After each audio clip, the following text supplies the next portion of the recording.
The Middle Ages, also known as the medieval era, is generally denoted as the period of human history between the fall of the Western Roman Empire and the starts of the Renaissance, the Age of Discovery, and the early modern era in general.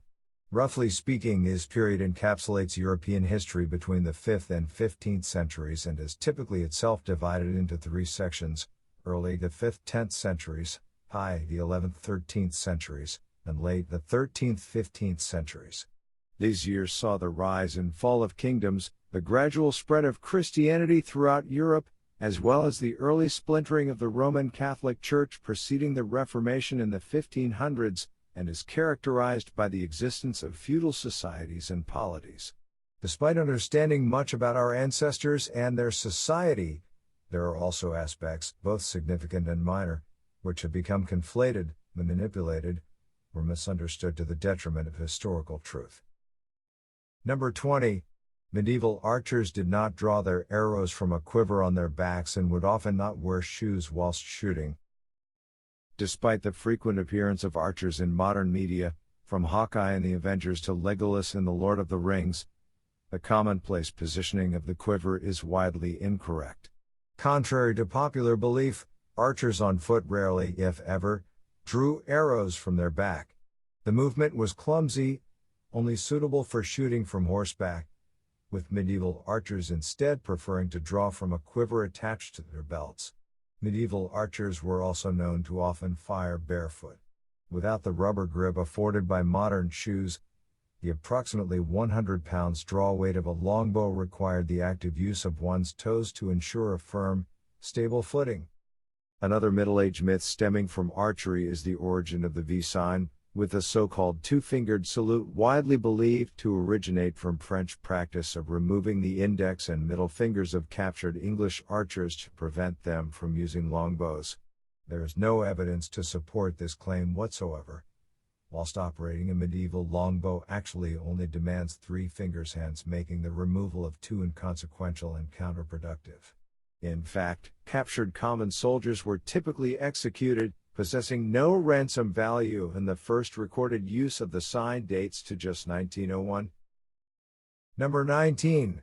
Knights did not strictly adhere to a code of chivalry, which was in fact introduced to stem the savage violence caused by the mounted warriors in the first place. Chivalry, derived from the French term for knight, chevalier, originated as a concept around the early 10th century CE. However, rather than an order of high-minded and honorable warriors, the notion was created by the Church in an attempt to regulate and forestall the rampant violence tearing throughout the Frankish state. Most knights were young men, trained in combat and well-equipped in a world full of untrained, poorly equipped peasants and commoners. It is perhaps unsurprising that these individuals, with a lust for power and wealth, were inclined to using their positions to wreak havoc and torment upon the vulnerable in order to benefit themselves. There is even some evidence that Pope Urban II's call for the First Crusade was actually a response to the internal violence caused by knights, finding a solution by sending these violent young men away to foreign lands. Whilst there, among the chivalrous deeds of these knights was the massacre of tens of thousands of civilians during the capture of Jerusalem in 1099. Although some knights did indeed live up to lofty expectations, the overwhelming majority did not nor tried to. It was not until the late Middle Ages, with the passing of knights from practical use, that they were subsequently romanticized in literature and culture and the myth propagated. Number 18. Medieval armor was not anywhere near as heavy as is popularly believed today, nor that rare. Despite looking weighty, medieval plate armor was not a cumbersome impediment to combat. Designed to protect but to not prevent fighting, covering the entire body from neck to toe, a suit of steel plate armor weighed between 15 to 25 kilograms, far less than a modern firefighter's equipment and comparable to a modern soldier's gear. Furthermore, by the late Middle Ages, plate was not an exceptionally rare accessory for a soldier to use in battle. In fact, an estimated 60 to 70% of French armies during the 15th century fought on foot wearing full plate armor, as did the English engaged in the War of the Roses. The reasons for this misconception proliferating in modern culture is threefold. First, Suits of armor which have survived in good enough condition to be preserved in museums are those that were of particularly high quality. Secondly, the 1944 cinematic masterpiece Henry V by Laurence Olivier espoused this myth against the advice of the film's historical advisors, cementing the notion in our imaginations. And finally, tournament armor was indeed exceptionally heavy and highly ornate. Consequently, it is tournament armor which is commonly displayed in museums rather than combat armor. These suits weighed in excess of 50 kilograms and had to be locked into place to prevent the rider from collapsing under the mass. Number 17. The Iron Maiden was not a real torture device, and much of what we believe about medieval executions and punishments is untrue. The Iron Maiden, a human-sized box containing an array of interior spikes, is an infamous torture device. Sealing a victim inside, the spikes pierce the individual in non-vital places, leading to a slow, agonizing death. Yet despite appearing in several museums around the world, the history of the device is almost certainly fictitious. The first reference to the contraption originated from German philosopher Johann Philipp Siebenkees in the late 18th century, detailing a fake account regarding the execution of a coin forger in 1515 at Nuremberg. Following this hoax story, Matthew Peacock created a working Iron Maiden in the early 1800s and sold his invention to a museum. More broadly, much of what we imagine about medieval torture and punishment is highly inaccurate.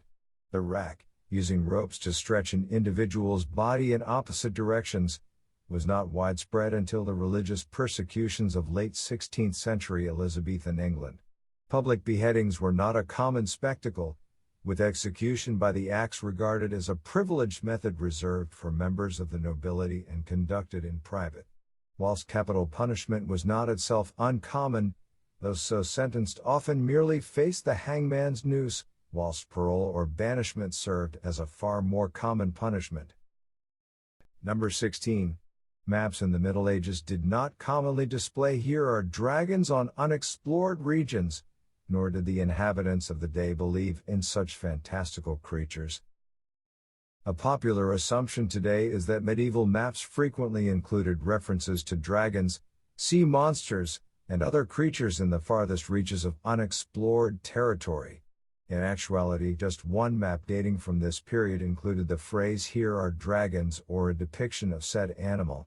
Appearing on the Hunt Lennox globe, the location correlates with the position of Indonesia and the east coast of Asia, leading to suggestions that the cartographer was literally referring to the existence of Komodo dragons, whilst a handful of other surviving contextual documents make reference to mysterious creatures, including serpents so large that they could eat an ox whole. This trend is not anywhere near as common as often portrayed. Instead, this practice supposedly stemmed from the ancient Roman cartography tradition of including the phrase "hic svnt leones," translated roughly as "here are lions," when depicting an unknown territory on maps. Rather than suggesting that lions literally inhabited those lands, however, this phrase merely suggested that it had not been pacified and was a savage region. Concurrently, maps frequently warned of the natural habitats of any dangerous animals. Medieval maps make reference to elephants, walruses, and even scorpions, as a courtesy to those traveling to those areas. Think of these images more as pictorial middle-aged travel guides than genuine representations of belief. Number 15. People in the Middle Ages did not always eat with their hands. Many consumed their meals using cutlery akin to our own. Although we commonly imagine our ancestors barbarically ripping meat from bone by hand, the truth of Middle-Age dining is more civilized. Spoons are among the oldest utensils fashioned by humans. Archaeological evidence from as early as 1000 BCE in ancient Egypt suggests the existence of ivory, wood, and slate spoons, while spoons made from bronze and silver have been discovered in the territories of the Greek and Roman empires. First documented in the Middle Ages in 1259, listed in an itinerary of Edward I's possessions, the use of the instrument had become sufficiently widespread that by the Tudor period it was customary to present a christened infant with the gift of an apostle spoon. Likewise, the earliest known forks originated from ancient Egypt, but also appear in China, who would proliferate the device along the Silk Road into the Western world. Recorded during the 11th century in Venice, a debate raged in the Italian city regarding the question of whether using cutlery was an act of defiance against God, for God in His wisdom has provided man with natural forks, his fingers. Despite this brief religious turmoil, by the 14th century modern cutlery was commonplace within European households, evidenced by the alteration in dental remains as the overbite developed to compensate for the use of table forks. Number 14. Despite their prevalence in modern popular culture, flails were so infrequently used as weapons that some historians believe they are entirely fictitious as weapons of war. A flail is a weapon, either long-handled and requiring two hands to wield or, as more commonly depicted in modern culture, a short-handled striking weapon. Both forms of the flail utilize a spiked head attached to the handle by a chain, allowing the user to strike around an opponent's shield or sword parry. However, despite becoming ubiquitous in modern depictions of medieval life, appearing, for example, repeatedly throughout the television series Game of Thrones, there is limited evidence flails were used as weapons. Tactically, the flail was ineffective, unable to achieve precision in strikes, impossible to use in the close battle formations of the time, and exposed users to a counter-riposte. In fact, some historians have claimed that the flail is an entirely fictional creation of later generations that was never used in medieval warfare. Many of the flails on display in museums have, in fact, been revealed as forgeries. Furthermore, modern testing has discovered that using a flail in combat would likely be more lethal to the user than their opponent. The spike would maintain momentum, hence a missed swing would strike its master. Even if it did not, then the user would be thrown so horrendously off balance that they would be killed before they could recover. Number 13. Contrary to popular belief, the burning of witches was not a common activity during the Middle Ages, with the notorious witch hunts occurring much later during the early modern period. In contrast to frequent popular depictions of the subject, the Middle Ages did not see the widespread burning of women at the stake for the alleged crime of witchcraft. In fact, during the Middle Ages the Catholic Church actively opposed the very notion of witchcraft. The Lombard Legal Code of 643 explicitly stated, "Let nobody presume to kill a foreign serving maid or female servant as a witch, for it is not possible, nor ought to be believed by Christian minds," whilst the Council of Paderborn, 785, went so far as to outlaw the condemnation and execution of those accused of witchcraft. When crops failed in Denmark, Pope Gregory VII wrote to King Harold II in 1080 commanding him not to allow women to be put to death, and the nonsense belief they were responsible for the weather. It was not until the early modern period, particularly during the 30 Years' War, 1618 to 1648, that a belief in witchcraft consumed Europe, whereupon the witch hunts of popular imagination began in earnest. Moreover, in the rare event of a witch trial during the Middle Ages, these persons were not burned at the stake for their supposed crimes. Burning as a method of execution was reserved for heresy, hence the use of such against Joan of Arc in 1431, whilst witchcraft merely warranted hanging. Number 12. Although it is widely believed that Islam and Christianity existed in a condition of permanent conflict throughout the Middle Ages, the reality was that the relationship was the same as any other: there was war and there was peace. Despite the common modern perception, especially in the 21st century, that Islam and Christianity have long been incompatible and in conflict, this was not true for much of the Middle Ages.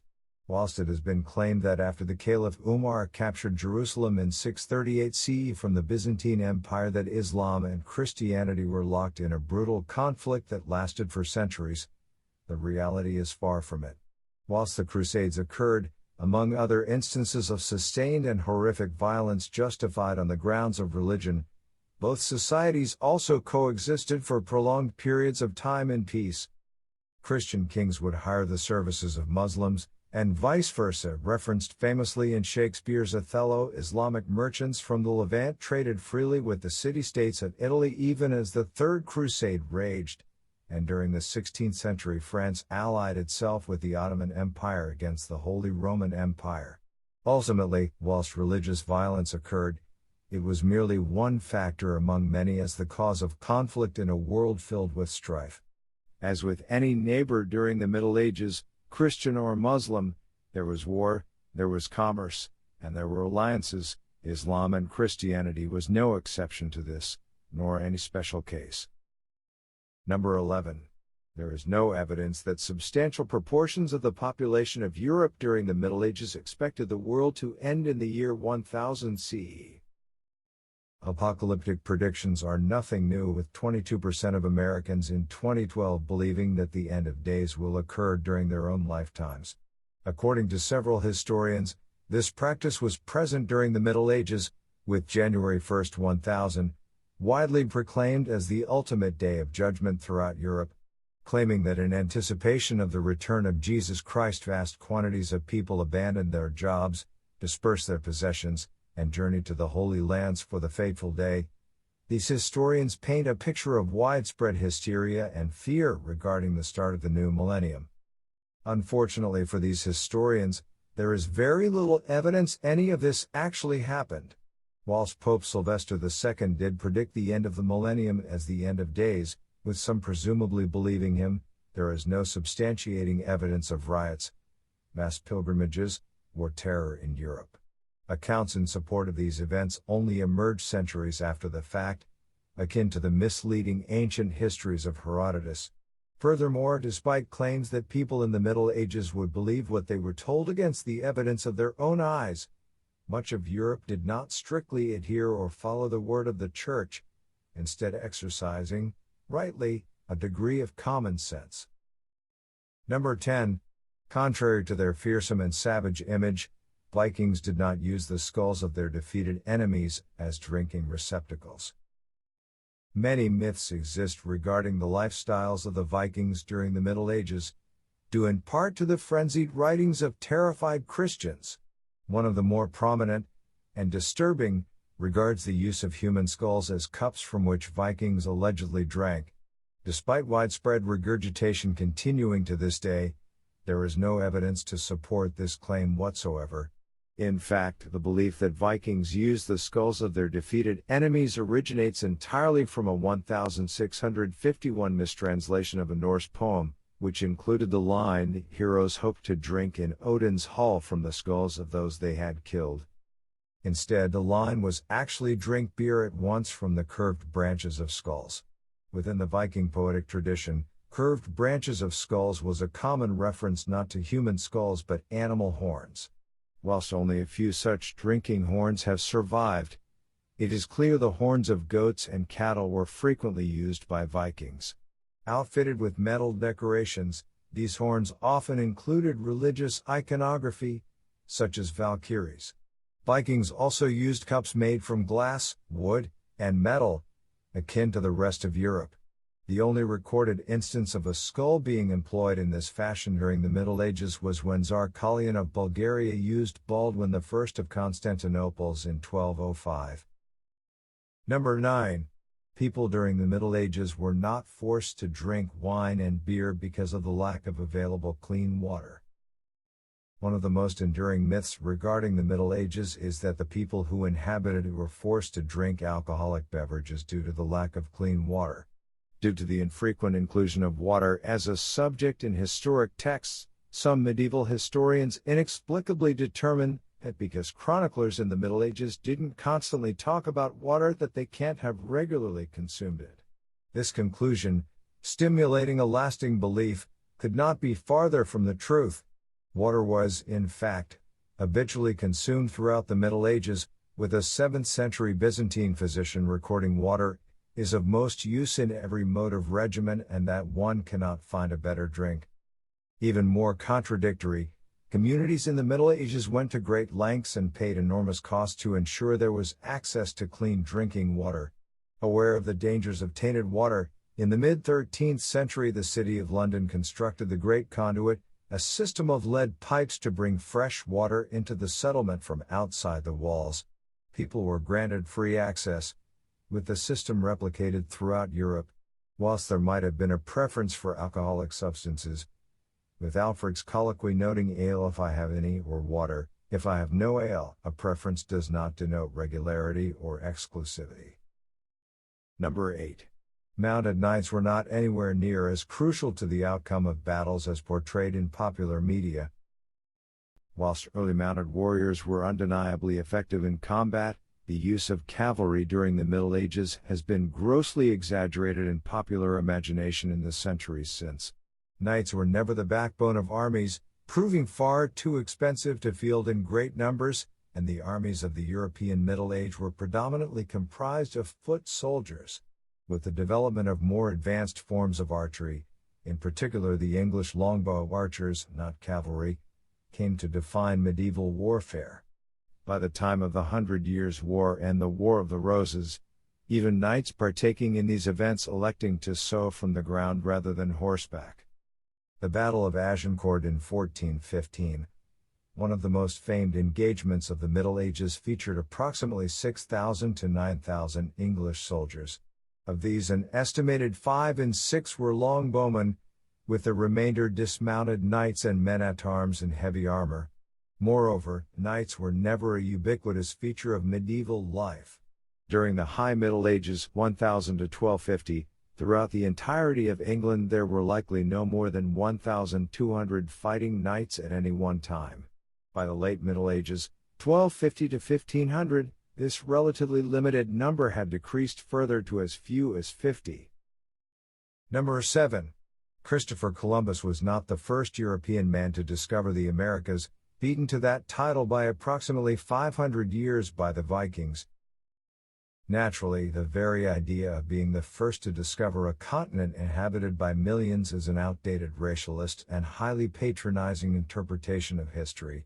Nonetheless, unverified instances of contact between native inhabitants of the Americas and peoples from Polynesia and East Asia throughout the early history of humanity remain questions of considerable debate within academic circles. Despite these uncertainties, historical opinion is conclusive that, preceding Columbus by half a millennia, Norse Vikings reached the Americas by the late 10th century.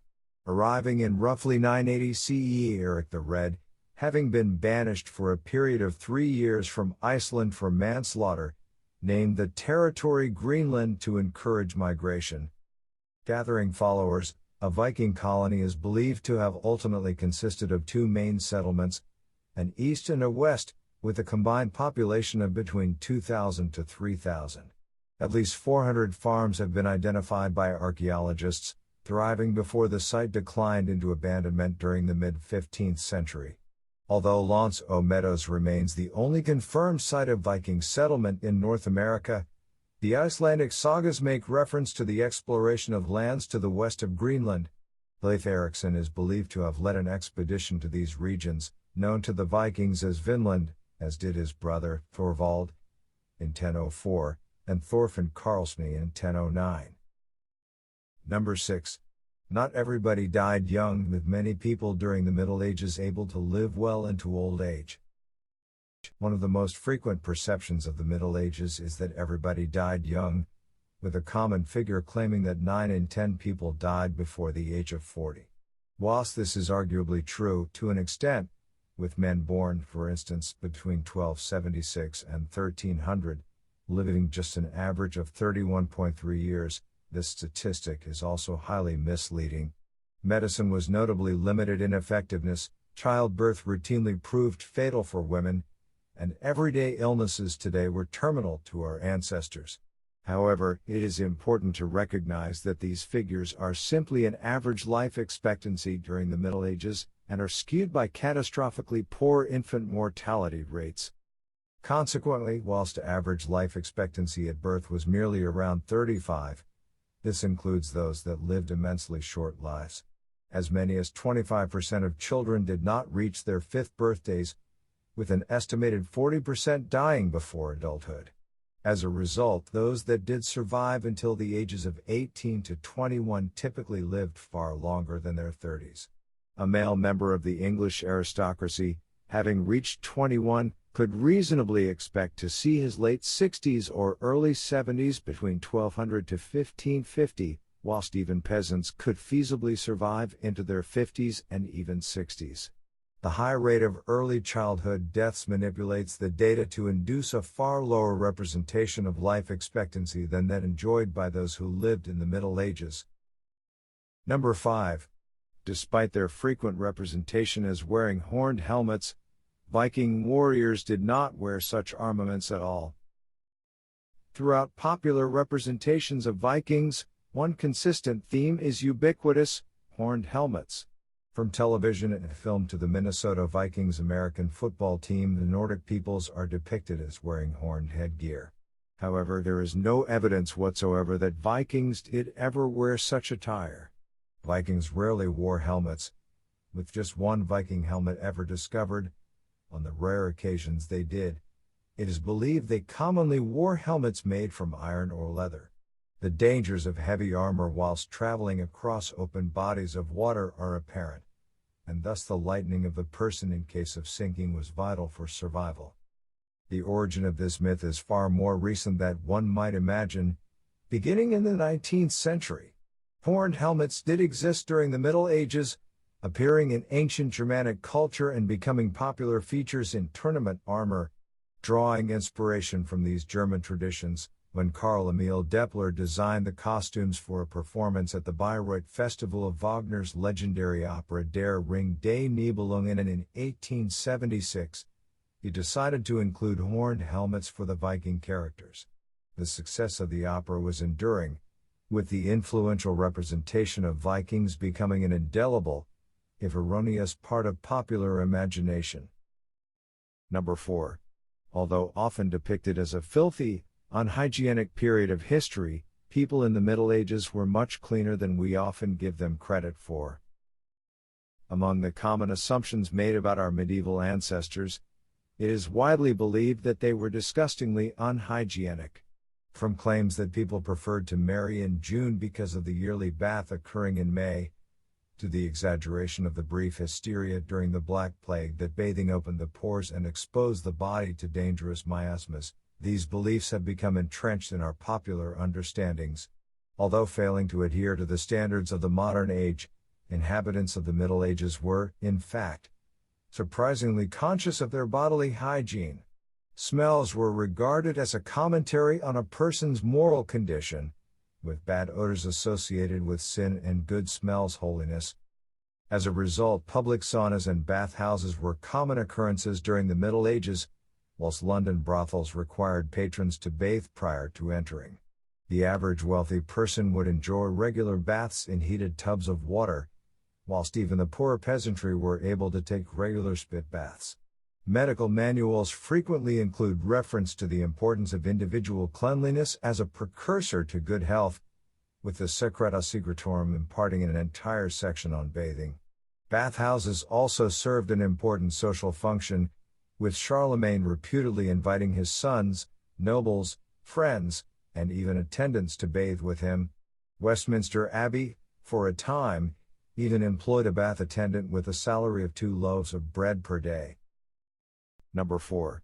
Women in the Middle Ages were not forced to wear chastity belts to maintain their virtue, with their invention actually a joke by middle-aged satirists. Part of the aforementioned romanticizing of chivalry and knights, recent centuries have seen the inclusion of chastity belts in historical stories as a means to induce sexual abstinence among women. A product of woeful misunderstanding, the earliest references to these devices were, in fact, not genuine recommendations of their usage but a means of satirizing the obsession of the day with purity and virginity. First appearing in Conrad Kaiser von Eichstadt's Bellefortis, circa 1405, it detailed how Florentine women wore hard iron breeches that are closed at the front, including an accompanying illustration. However, subsequent generations centuries later failed to grasp that Eichstadt was not being literal in his account but rather satirical. It was not until the 18th century that the first real chastity belts were created and used for the intended purpose. This was due to the emerging medical belief in the 1700s that masturbation was harmful to the human body, demanding a mechanism to prevent action upon primal urges. The U.S. Patent Office filed many requests for anti-masturbation designs throughout its existence, until, in the 1930s, it was eventually proven that engaging in solo sexual pleasure was not a cause of serious mental health problems. Number 2. People in the Middle Ages did not believe the world was flat. Having been determined centuries earlier, it was, in fact, spherical in nature. A common misconception repeated still today is the belief that people in the Middle Ages thought that the Earth was flat. Even in 2012, President Obama compared flat earthers in the time of Columbus to climate change deniers in the 21st century. In contrast to this modern understanding, there is no serious recorded belief in a flat Earth during the Middle Ages. As early as the 6th century BCE, Greek scientists had successfully determined the shape of our planet, as well as almost exactly calculating the circumference of the Earth long before the start of the Common Era. By the Middle Ages, this was common knowledge, with even the Church teaching that the Earth was round. The myth of Middle Age belief in a flat Earth originating during the 19th century, has two individuals to blame, acting almost concurrently yet independently.